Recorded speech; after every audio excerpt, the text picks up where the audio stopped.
The end of the Age of Innocence, an allegorical scene. The end of the Age of Innocence is a window designed for this specific location. The client asked that I make a window using medieval symbolism for this house in North Carolina. However, the subject matter and the treatment were left for me to decide. Most of the images and symbolism used in the medieval period had a religious interpretation. I have used the symbolism in this work for reasons relating to the original client and for their decorative qualities. When the project and the theme were being discussed, reproduction tapestries from the Lady and the Unicorn series from the Cluny Museum in Paris were in the area. I have always enjoyed these images and decided to use this as the central theme of the design. The theme of the Lady and the Unicorn is very old and implies a state and time of innocence. The figures are seated on a carpet of flowers. The lady has a lamb in her lap, and behind her shoulder is a lion. The lion is a sun symbol, and the unicorn is a symbol of the moon. They sit beneath the tree of life from which descends a serpent. The tree contains many fruits and blossoms, as described in the biblical book of Revelation. I had thought that this group would dominate, but as I worked on the designs, the group of figures got pushed further back into the composition, and the tree took on a greater significance. 3 distinct areas have been formed: heaven, paradise, and earth. The main scene is set in paradise, which in the Middle Ages was assumed to be an unreachable or undiscovered part of the earth. It was typically imagined to be an enclosed space or an island. At the top of the window, therefore, is heaven, where on both sides angels playing musical instruments swoop into the scene. I drew these from medieval illuminated manuscripts. The area of heaven is separated from paradise by the firmament, or the arch of the sky.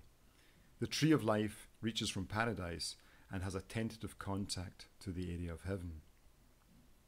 The lower part of the window is earth, our world, and is separated from paradise by water. This area is dominated by the motif of the fountain, and birds are drinking from the water. This was a common symbol of faith in the Middle Ages. I drew this image and even some of the birds from another tapestry in which the unicorn features. The unicorn is found, now housed in the Metropolitan Museum of Art in New York. As this window can be seen very close up, I filled every area with detail.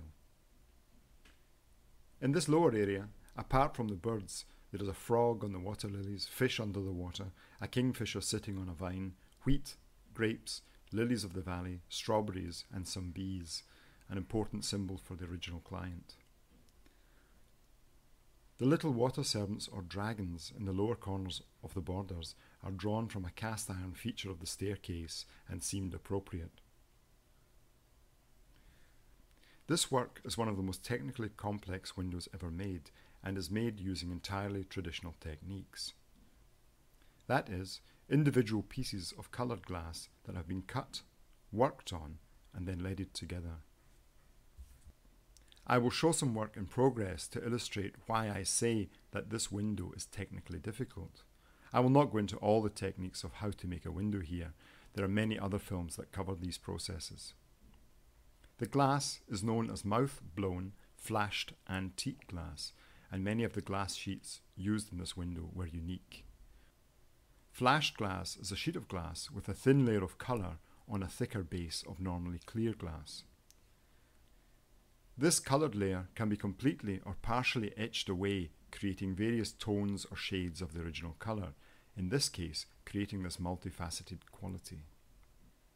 Every single piece of glass in this window is made of flash glass, and every piece has been etched. This is how all the main images are created here. As can be seen, there are many stages of etching needed to create these images.